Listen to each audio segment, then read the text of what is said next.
Ladies and gentlemen, it's your friend Mike Brady from Oceanliner Designs, and today I'm coming to you live from a very special location. We are deep in the bottom of the Titanic, all the way down at the bottom of the ship, and we are standing in her engine room. And I thought it would be good today to give you a bit of a tour around, because there's a lot of stuff down here that kind of can be difficult to figure out what you're looking at. So let's just dive straight in, because this is one of the most interesting spaces on the ship, and we haven't really talked about it a whole lot. We all have the general understanding of how the engines worked, right? That you have the boilers, which are boiling off feed water, which is quite a pure water with few, contaminants in it, basically oil, that kind of stuff. They try and get rid of that as much as possible. Boil it off into steam. The steam comes in at really high pressure, goes through the engines. They spin the crankshafts, which spin the propellers, and it gets circulated around again. That's kind of the general system, right? But there's a lot of bits of machinery that actually make this work that don't often get talked about. The pumps, the filters, the tanks, the valves, all that kind of stuff. So let's talk about it, because the engines are one thing. You've got one over here, that's the starboard side engine on the ship's right-hand side. And the one right here below us is the port side engine. So that would mean, of course, that this way is forward and that way is backward. I'll try and mention as many times as I can if we're looking forward or back, because it can be a little bit confusing, especially when you're standing in this absolute maze of engines and stuff. But by the end of this video, you should have a good understanding of what's what, why it's there, and what's going on. So basically, where we're in between the third and fourth funnel. Titanic's fourth funnel is just behind us inside that casing, and the third funnel should be just in front of us. And all this beautiful natural light is coming in through the big main engine room skylight, whose real sole purpose is to basically admit fresh air and light coming down from above. We are at the level of E deck on the ship. This is a catwalk that's right on top of the engine cylinders. They are very high. These engines, they're like the height of just about 3 stories tall, which is pretty impressive. Although you don't really get a huge sense of their scale, because they're kind of really nestled into the ship, and there's tons of stuff around them. So let's walk down to the engine room floor, and we will go into the engine room and get a sense of what it is that we're looking at. So Titanic Honor and Glory have taken the time and effort to build these engines for us to explore, which is very cool. You can see them all turning, doing their thing. One of the interesting things about down here is this is the second place in the ship that you will find a builder's plug. You can see here that clearly Harland & Wolff took a lot of pride in the engines that they were building, because this was all built in-house. Harland & Wolff in Belfast had their own massive engine room shop, and it was to make this stuff. Some other things they could outsource, and we'll come across a few of those in a minute. But the big base core components were built in-house, which is very impressive. So as you can see, the actual engines themselves are quite exposed. You'd really have to keep your wits about you, especially with the ship kind of rolling and pitching. You would not want to fall into this space. This is a lot of metal moving very quickly. And if we just come up onto this catwalk real quick, we can look right down the length of the crankshaft as it's going, with the piston rods and the connectors towering above us doing their thing. We're standing just behind a pair of eccentrics that essentially keep everything balanced and the engine spinning the correct direction. We're looking forward, and now we are looking backward. In the background, you can just make out the big turning gear or barring gear. It was used to turn the engine cylinders and the cranks over during maintenance. Once upon a time, this was actually done by hand using metal bars, and it was very hard work. But in Titanic's day, a small steam engine made life a lot easier.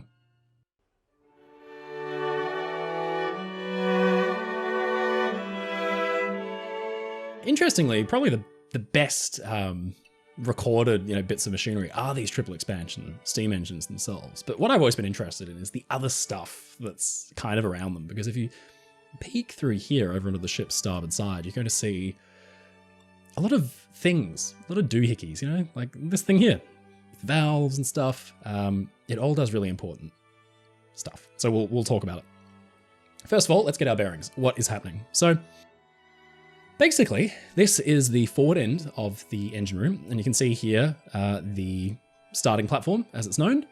This is essentially, your main hub. This is clearly where all the steam pressure gauges are basically telling the chief engineer or whoever is most senior on duty what's going on. Unfortunately, at the moment, all of our pressure gauges are reading about 38, which means something is obviously horribly wrong. But at least the engines are still turning. So you can see that the engines tower over us. We have, just to give you a bit of a layout, we've got the starting platform over here, the main control center for the engine room to keep an eye on everything that's going on, make sure all the steam pressures are in the different cylinders are maintaining the pressure at where we need them to be. There's enough steam actually getting through. There would have been a log kept here. You can see this nice little standing desk. Behind us is the telegraph hub, essentially. So this was linked to the bridge. You can actually see the casing, that grey casing that rises up, would have held the chains, essentially, the cables that would have connected it to the bridge at the forward end of the ship, and then also the docking bridge at the stern of the ship. So that was the way that orders could be rung down to us really easily. You can see here we've got a slew of different speeds and settings and things like that, all the way from keeping the engines on standby, for forward, moving ahead, or for stern, moving backwards, moving ahead dead slow, slow half, and full.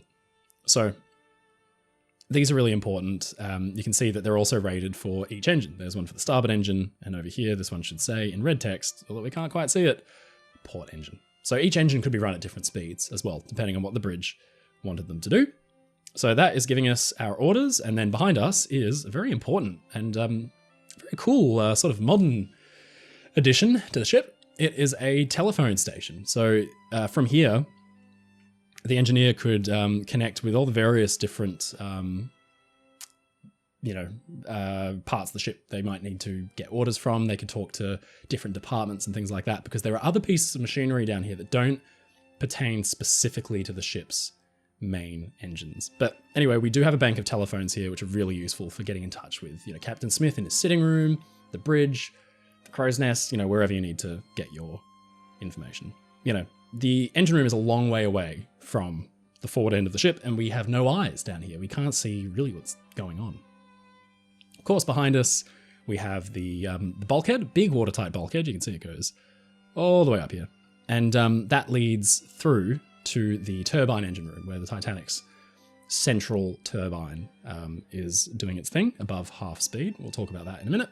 But you can see that there is a door shut, big watertight door, that will keep us safe in case of any accidents. There was another set of doors on the forward end of the engine room bulkheads. You can see over here. Now, these are the kinds that could be shut automatically from the bridge using electronic power, which is quite cool. A lot of other watertight bulkheads on the ship had to be shut manually, but these ones could be controlled from the bridge.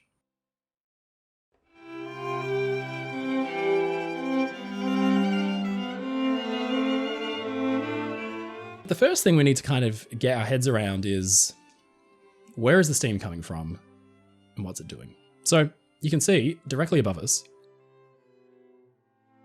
these two big dark grey, black, they look like tanks kind of, they run vertical. They've got big red valves on them, one's to port, one's to starboard. So these are the steam separators, and basically their job is to mitigate what would naturally happen over time as the ship's boilers are boiling off this water into steam. They're going along in excess of like 300 and something degrees Fahrenheit, and they're coming to the, the engine room bulkhead all the way, like at least 3/4 down the length of the ship's hull. Naturally, there's going to be some heat loss along the way. And so what happens when steam loses temperature? Well, it begins to condensate. It turns back into water. Now that's not good, because these engines are running a lot. They're constantly going. You cannot have droplets and things going through the engines themselves. It'll lead to wear. It can lead to, steam pressure buildup. It's extremely dangerous. So it needs to be, got rid of. There needs to be a separation of pure steam, which is all these engines need, and droplets that can form. So the separation unit itself is below this red valve up here. That is the separator. And essentially what happens is the steam flow is fed into this thing. It changes direction a bunch of times. through piping. And as it's doing that, droplets are being sprayed out. And the droplets are removed. You can see that there's pipes leading from the separator units. The droplets are removed and recirculated. And the steam then can come back up into the engines, where it enters the high pressure cylinder first. So they're doing a really important job all the time, keeping that water out, making sure that we're just getting steam where we need it. But these units also do a really important job because you can see over here on the left, there's a big pipe coming out off the port side separator. Now that actually feeds steam to all the auxiliary machinery that we've got around. All this stuff that we were talking about earlier. You see these things here behind the main engines. You've got some really important bits of machinery that we'll talk about in a sec. They need their own steam supply. So that is the auxiliary feed line from the boiler's main feed. And then you've also got these emergency, stop valves essentially that can shut off steam supply to the engines. And then over on the right-hand side, this unit has got a steam blow-off valve, essentially, that were steam pressure to build up, not cataclysmically, but just enough that it's, it needs to be vented safely. It can be vented through the blow-off valve. It's called the silent blow-off because it's not venting through the funnels. It's not going to trip any of the emergency blow-off systems. It can actually just be vented out through the condenser units behind us. So it's essentially, just an easier, silent way of getting rid of any excess steam that we've built up without going into like full-blown, emergency mode in essence. So yeah, the silent steam blow-off, really, really useful. And then the steam is coming through these big pipes. So you can see, we'll look over here at the port side steam line here. You can see that it runs straight into here.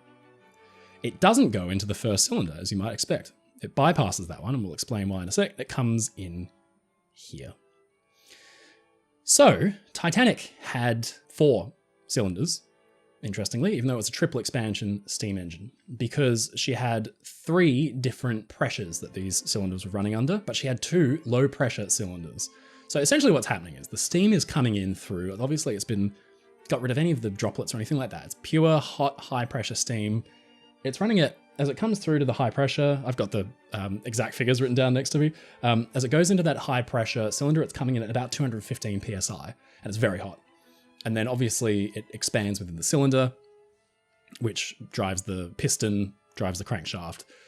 It's then being vented through to the intermediate pressure cylinder. So it's lost some of that temperature and it's lost some of that pressure, the critical pressure that's going to drive it. But these engines are designed to expand the steam to use all of its energy across those 3 different pressures. So it goes into the intermediate cylinder, which is the one behind the high pressure cylinder right here. It goes into the intermediate cylinder at about, 78 PSI. So that's a big jump down, right? But the intermediate pressure cylinder is designed to expand the steam again, get a lot of energy out of it once again. You can see that directly below the intermediate pressure cylinder, there's the connecting rod that's being driven by that piston. But then what happens is the steam is split as it comes out. It's coming out at 9 PSI at this point, so it's very low pressure. But at the forward, right there, the forward end of the engine room, there's the first low pressure cylinder.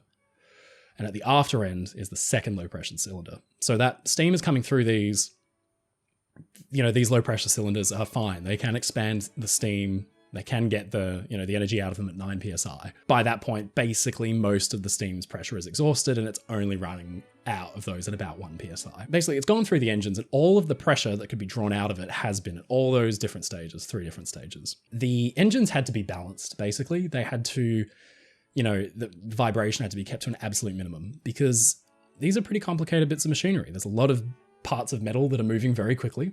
Imbalances and things like that could be quite dangerous. They could damage the seating of the engine. They could upset the cranks. It was all very delicately balanced. So placing low pressure cylinders at either end helps in that balance. That was a system that had been developed years before in balanced engines like this.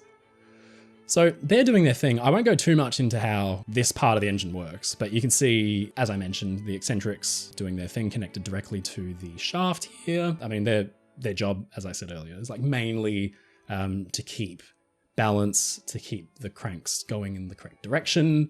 And they're also essentially connected to the reversing engine. so that to reverse Titanic's direction, in essence, the engine is engaged by using these rods to actually shift the position of the eccentrics. They were connected to something called the expansion link and way shaft, and the delicate positioning of these components basically dictated if the engine was running forwards or backwards. It sounds complicated, I'm not very good at explaining it, but mechanically it's quite simple and very clever. So the steam has come through the engines and then it's being led out the back here through these quite impressive looking pipes, at which point it's being sent back into the central turbine. So we've done a video on how this whole system actually really works in more detail, which we can link to in the description. I'm going to leave it there because there's more things to look at in this engine room beyond that. But that's like a general overview of how the system works. Obviously, that's a lot of high pressure steam. It's a lot of high temperature steam, so it would get fairly warm down here. Fortunately, we do have these trunks that go all the way up. So not only do we have hot air rising out of the skylight directly in front of us, but we've also got these open-mouthed trunks down here, which are basically, extracting hot air, or I don't know if these were, I think these are extractors. I don't think these were blowing fresh air in, although they might have been. Someone let me know in the comments if these were extractors or ventilators that were actually bringing air in, but I get the feeling they were extracting hot air and sucking it up and spitting it out.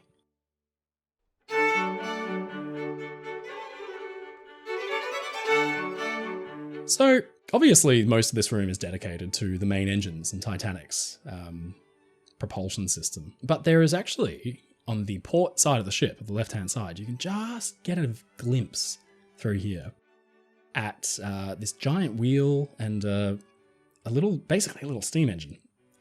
Unfortunately, I can't get a really good view of it for you guys. Maybe if we go and have a look from on high. We'll climb the stairs and have a quick look. Oh yeah, this is perfect. You can just make it out. This is actually a set of Titanic's refrigerating engines. So this is the kind of stuff that they kind of had to fit in anywhere they could. On the port side of the ship, on the left-hand side, was a set of refrigeration machines. And, Titanic had cold storage for all of the supplies she was carrying. Meat, poultry, fish, anything that needed specifically to stay fresh, vegetables, all that stuff.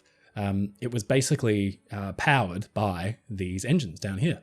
And obviously, because they're actually pretty decently sized units, having them in the engine room where you could have dedicated engineers look after them was obviously a pretty good call. These weren't made in-house by Harland Wolff. They're actually made by a firm called J&E Hall, off the top of my head, from Dartford. So yeah, this is pretty specialized machinery. Harland Wolff could outsource this stuff. In theory, when Titanic was going under, all of this would have been turned off. So they didn't need, obviously, refrigeration at that point. They needed to keep as much steam pressure up as they could to keep the lights going. So all this unnecessary stuff like refrigeration for creating ice, all that stuff, ice cream, it was all turned off. Inevitably, when Titanic broke apart, a lot of the refrigerator machinery was torn apart. And so down there on the seafloor now, a lot of refrigerator coils and things like that are just strewn everywhere. And I don't know if these machines here have ever showed up. They might still actually be intact because the brake zone is much further forward, interestingly. When Titanic broke up, actually, the low pressure cylinders we were talking about at the forward end of the engine room were just ripped out. So the rip basically begins down here. So in theory, the refrigerator machinery should still be intact. Although I don't think I've ever seen it in photographs or anything like that. So that's some of the auxiliary machinery down here, but you can see there's other bits and pieces around. So let's go back down onto the engine room floor and have a look and explain what all that stuff is doing as well.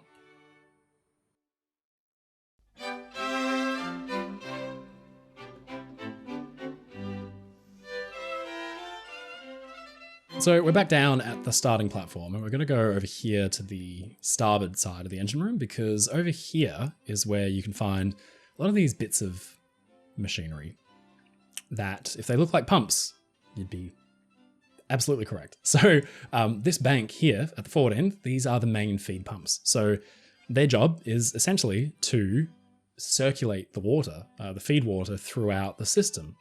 After it's turned into steam, that feed water has to be reused because you can't just use salt water. It needs to be as pure as you can possibly make it. So it's just circulated back around to be boiled again into steam. It's a closed loop system. So the feed pumps are basically keeping that system going. You know, the water has been turned to steam, it's been condensed back into water behind us in the turbine room where the ship's condensers are, and then it's been circulated back around. So on its return journey back to the boilers, the water would run through this right here, which is the hot well tank and pump system, which was essentially then directing it through a set of filters, which are just forward of us. The filters are really important because, you know, that's what's taking out any grease that's been picked up by the water, any contaminants, all that kind of stuff that you don't want gunking up your boilers over time. So the filters are extremely important. So it comes through here, goes through the feed water filters, rises up into the heaters, and then is sent back towards the boilers. So you get a sense of just how much machinery is required just to basically keep it going. And then behind us, we've got some auxiliary pumps, backups, essentially. You know, Titanic and ships like her were, you know, they had to be designed with redundancy in mind because this is all very important. If one part of this system fails, you're kind of, excuse the pun, in hot water. And then behind here, there was actually a auxiliary condenser as well, just in case, because you can never have too many, right? The main engines and auxiliary systems could basically run on two separate systems and closed loops. So essentially, the auxiliary condenser meant you could keep the power running and steam on things like the ship's dynamos in port without needing to use your massive main engine condensers. So the only other thing that I'd mention about this room, this space, is, you know, servicing the space and actually fixing parts and replacing parts. Obviously, I mean, these are big, heavy pieces of steel and iron, and this is heavy duty engineering, folks. This is, you know, how do you replace these parts? How do you lift them up? So there are actually a series of winches supplied. This one here, and the one at the rearward aspect. You know, these are very, very similar to the ones that you might have found up on the boat deck. And they've got a little electric motor you can see down here on the left. And so their lifting capacity was enough that if you needed to crack open any of the cylinder heads or anything like that on the fly without having to go into Harlan & Wolff again and get the floating crane out and lift the pieces up, those winches would be able to be rigged to, if we come up here, there should be a chain and a roller set up. Let's go and have a look. Back onto the top of the catwalk here. Things like this. If we come over here, you know, you can see this is essentially, you know, a lifting crane. So this can be used to pull up any of these huge cylinder heads or any of these really heavy bits of machinery that need to be taken up for maintenance or fixing or care. They can be powered from below by the electric winches, which is really great because good luck lifting those on your own, basically. That would be a tricky job.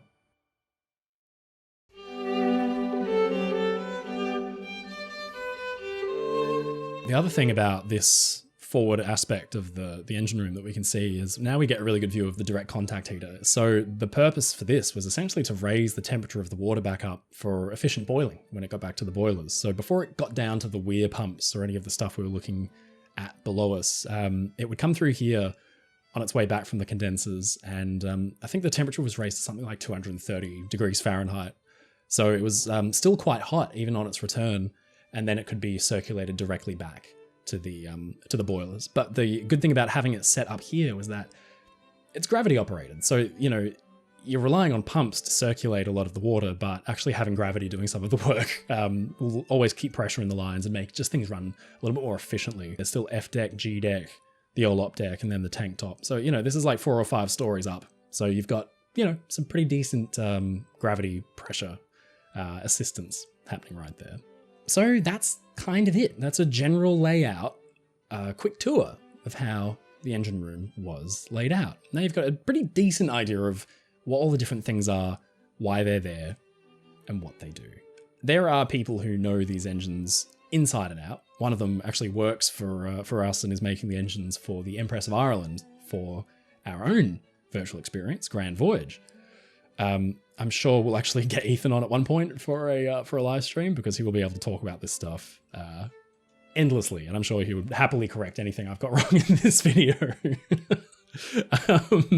As we've learnt in the past on this channel, the one thing you don't want to do is tick off steam power aficionados. But I hope this was useful in understanding how Titanic's engine room was laid out. It's a beautiful model. I think Titanic Honor and Glory, once again, have really outdone themselves with this stuff, because it's one thing to read about it, it's one thing to see plans, and maybe a couple of photos like Britannic's engine room, but to actually be able to walk around it, it's invaluable. So yeah, head on to Titanic Honor and Glory's website, put a link in the description, and you too can walk around this space for free. Fantastic. Well done, guys. Thank you so much for joining me. I hope you've enjoyed this quick tour. If you've got any questions, leave them in the comments. I'm sure if I don't answer them, the many impassioned steam people in the comments will. So until next time, stay safe, stay happy, and I'll see you again. Ladies and gentlemen, it's your friend Mike Brady from Oceanliner Designs. Thank you so much for watching this video. If you enjoyed it, please leave a comment below. And don't forget to subscribe to the channel because we get new videos out weekly. If you want to support my work and get really cool perks like behind the scenes and early access, please visit my Patreon in the link in the description below, or sign up as a YouTube member. Come and join the crew. As always, stay safe, stay happy, and I'll see you again next time.